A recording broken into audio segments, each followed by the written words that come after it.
This rash decision to roll back net neutrality rules.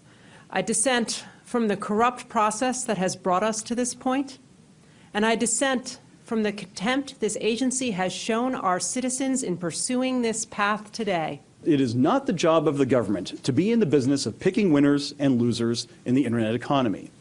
We should have a level playing field and let consumers decide who prevails. The FCC is pulling the plug on net neutrality, voting to undo the Obama-era regulation after today's hearing was briefly interrupted by a security scare.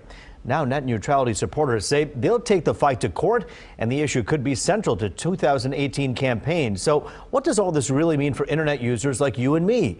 A local expert explains. You log on every day. Where do you go? What do you click? And how fast do you get there? The Federal Communications Commission voted to repeal net neutrality, essentially allowing internet providers like Verizon, AT&T, and Comcast to slow down or speed up certain services that use that precious data. Ted Serbinski of Techstars, a venture capital, explains. We might have to pay more money to our Comcast or Verizon to access Netflix than we do today. We're already paying our subscription, but in the future we might have to pay more because that is a different type of data than, say, going to a website or checking your email.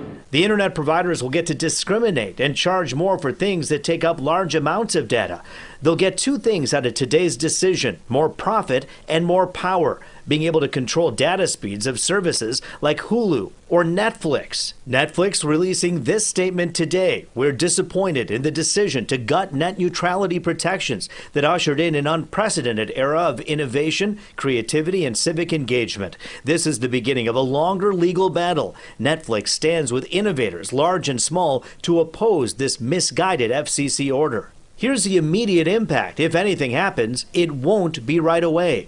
Eventually, Democrats and other opponents of today's move say this will allow internet service providers to strike deals, allowing faster connections to some websites and apps while slowing down the speed of others, essentially taking neutrality away. Republicans, including the FCC chair, say this will improve the internet, allowing providers to invest in better technology and infrastructure. Serbinski says today's decision is fueling fear of a worst-case scenario. You're not going to be able to access the websites that you want to access. You're going to have to pay exorbitant amounts of cost to be able to get that data that today otherwise would be free. FCC, keep the internet free! That's what these protests in Royal Oak were all about outside of this Verizon store late last week, proving that emotions are running high over the information superhighway.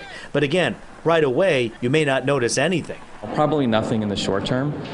We may start to see, if you're using a lot of video online, you might start to pay more, or they may really start to slow you down.